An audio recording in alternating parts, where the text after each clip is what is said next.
welcome to another sunny Stadia review, and today we're going to take a look at Darksiders Genesis on Google Stadia. It's a brand new title that launched alongside the PC, but as someone with only just a little bit experience with the Darksiders franchise but a huge Diablo action RPG fan, did a game like this end up being worth my time and money on a cloud-based platform like Stadia? And do I recommend it for us Stadia users? Let's find out all that more in this Darksiders Genesis review.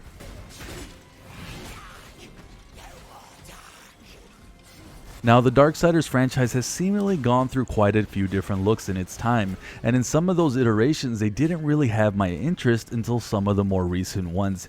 Now, if you're new to the franchise and you're thinking there isn't a lot of options on Stadia, is Darksiders Genesis something that I can even get into? Is this top-down isometric game even for me if I'm not into those Diablo-like games? Well, I'm here to inform you that outside of the top-down form, there really isn't a ton to compare to a Diablo-like game. Darksiders Genesis is just another different perspective into the Darksiders franchise, with this franchise being known for its fun combat, exploring, some puzzles, and dungeon tackling. In that sense, Darksiders Genesis is more the same of what you've gotten to know over time, but with a fresh new take. The story here is a simple one. A prequel in the franchise before Darksiders 1, we are introduced to the fourth horseman Strife, accompanied by War, two of the four horsemen of the apocalypse who have been tasked to stop Lucifer and take down his generals, all the while they're traversing through the different parts of hell. Seek out Samael. Unravel this plot. Serve the balance. The gameplay features both single player, local, and online co-op with a total of 16 chapters and levels, and in single player you're able to switch between War and Strife seamlessly in the middle of combat. Strife being the new horseman, he brings a different type of element with his gameplay with dual wielding pistols, but he's also able to mix it up in melee if he has to. Now, he is mostly best used from range, mixed with his ability to fire unlimited bullets. He also has special ammo that has a limited use but can be replenished by drops from the enemies. War, on the other hand, is a lot more simple in a sense. He is mostly melee based with light and heavy attacks, but unlike Strife, who has that special ammo, War uses a combination of special elemental attacks to complement his melee that isn't as restricted to a resource, but it isn't quite as effective either as Strife's special ammo attacks. Both have their weaknesses and strengths, with Strife having less health than War, so being at range is usually crucial for Strife to survive more, but can also be more effective at times to take out certain enemies.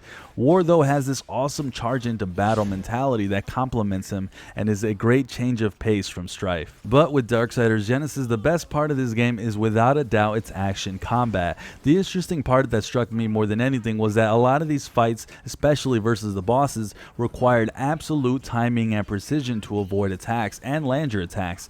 This is crucial because being on a cloud platform, even a half a second of delay would easily be enough to make these encounters way too hard and maybe even impossible. But with Stadia, the combat performed flawlessly. This game's difficulty wise is very tough, it's very intense, and that's a good thing. There is 3 difficulty levels and you can change those prior to hitting any chapter, but even the lowest difficulty for the boss fights were intense and fun. You have to dodge mechanics with timing, but you have to use your environment to your advantage to help you stay alive and focus on certain mechanics of the boss fights that aren't directly attacking the boss. For instance, in one boss fight I had to focus on what the boss was spawning and taking those out before focusing on the boss itself, because if not I would be overwhelmed and died. These fights reminded me a lot of these epic fights that you would see in a massive multiplayer online game, and this was easily the highlight for me in this game and usually the best part of the game that I enjoyed the most. Now, when you're not enjoying these crazy fights, you're actually doing a lot of typical things that you're familiar with when it comes to the Darksiders franchise. The game features some puzzles that were never too hard to figure out, which is good because I'm really bad at puzzles. These were always a change of pace from just killing the mindless horde of enemies throughout the levels, but you even had some platforming segments that really changed up the gameplay. But a big mechanic is actually searching through the levels for various tokens and chests. This is essentially how you upgrade your characters with Darksiders Genesis. You look for cores that fit into this skill tree. Now, at first this tree feels and looks complicated, but even if you make a mistake you can reset everything at any point, which is really good. These cores that drop only from specific types of enemies feature various buffs for both War and Strife.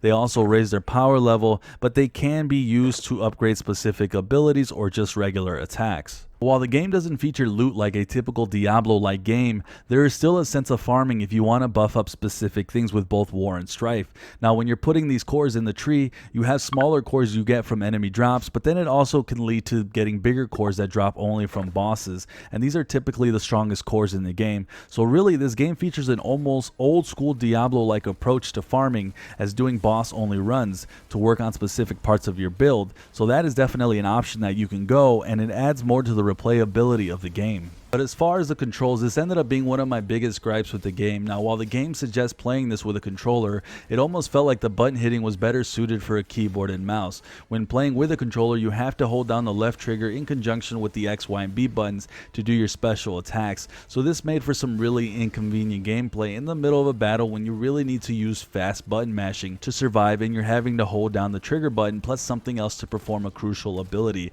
It made for some really awkward gameplay, but the twin stick controls were great, but movement with a keyboard and mouse wasn't all that fluid. So in the end, while I did adapt to use this with a controller because I had to, having two different characters with multiple and various abilities and having to memorize them with the trigger buttons plus your normal standard attacks just really felt overwhelming after a while. Finally, towards the middle to the end of the game, I finally figured out my button mapping and it made for a smoother ride, but there was definitely a huge learning curve. In the end though, gameplay overall was solid outside of the control issues, and I give a good grade to the gameplay with Darksiders Genesis. We're the councils and forces. You really think you can buy us with this worthless?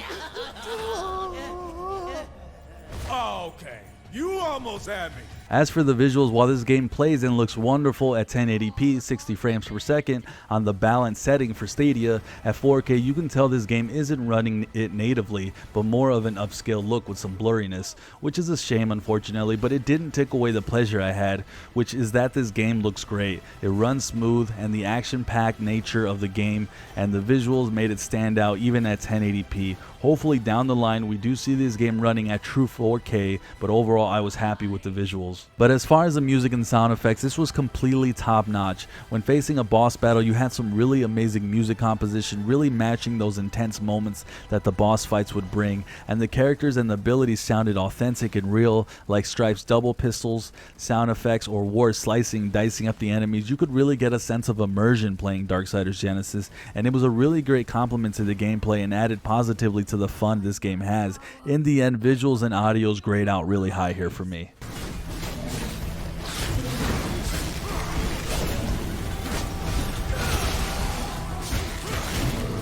Now when it comes to the value for Darksiders Genesis, we do hit a bit of controversy here for Stadia. On Steam, the game was available for pre-order price of around $26, with the final release on Steam hitting for just at around $30. On Stadia, even though we're getting a bit of a higher price at $39.99 or $10, which is what the game is going to release on the consoles in terms of pricing, this was a bit of a bummer. But even at $40, the price point feels safe in knowing that you're getting your money's worth even at this higher price.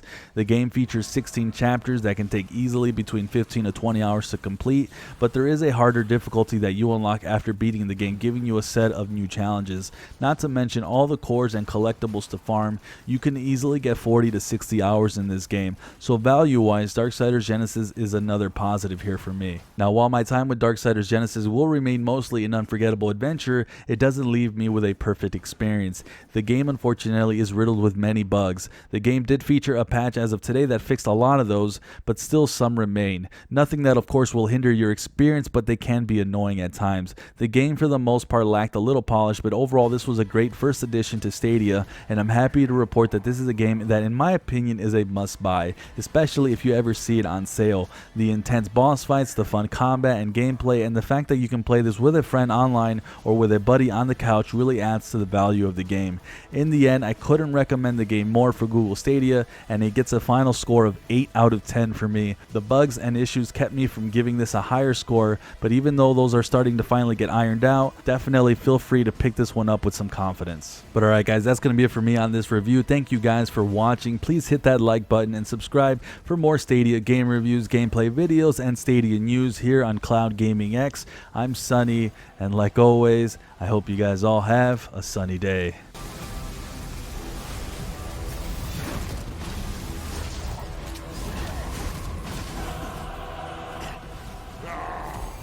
A little fear improves the flavor.